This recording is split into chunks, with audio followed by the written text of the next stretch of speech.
Friends আজি ওলাই আহিলোঁ বজাৰ কৰিবলৈ। চ' বজাৰ কৰিবৰ কাৰণে মই ভাবিলোঁ আজি এটা কুৰ্তা এটা লোৱা হয়। চ' মই কুৰ্তা এটা ট্ৰাই কৰি চালোঁ। চ' আপোনাক দেখাইছোঁ কুৰ্তাটো কেনেকুৱা। চ' মই ট্ৰাই কৰাৰ পিছত মানে সেইটো পচন্দ নহ'লে। চ' মই আহোঁতে মায়ে দেখা পাইছোঁ কি শাৰী লৈ আছিলে। চ' মই ভাবিলোঁ এটা চাৰ্ট এটা লোৱা হয়। চ' এইটো কুৰ্তাটো হয়। চ' মই চাৰ্ট এটা ল'বলৈ চাই আছিলোঁ যেতিয়া মই আংকল ক'লে, আংকল নে দাদা লাগে ক'লে, তাৰপিছত এটা পপকৰ্ণ চাৰ্ট লাগিছে। চ' মই ভাবিলোঁ কি নাম পপকৰ্ণ চাৰ্ট। চ' মই প্ৰথমবাৰ এইটো নাম শুনিছোঁ। চ' ভাবিলোঁ ট্ৰাই কৰি চালোঁ।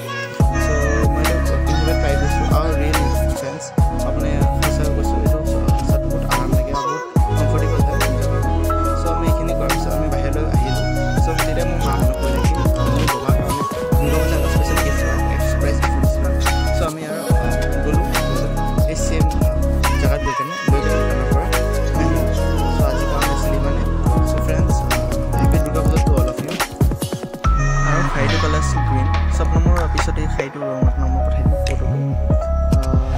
চ' আমি এতিয়া ওপৰলৈ গৈ আছোঁ ওপৰলৈ শাড়ীটো চাবৰ কাৰণে। চ' আমি এতিয়া গৈ আছোঁ চাবলৈ।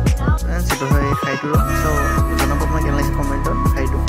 চ' আজি কেনে আছিলে মানে থেংক ইউ ফ্ৰেণ্ড।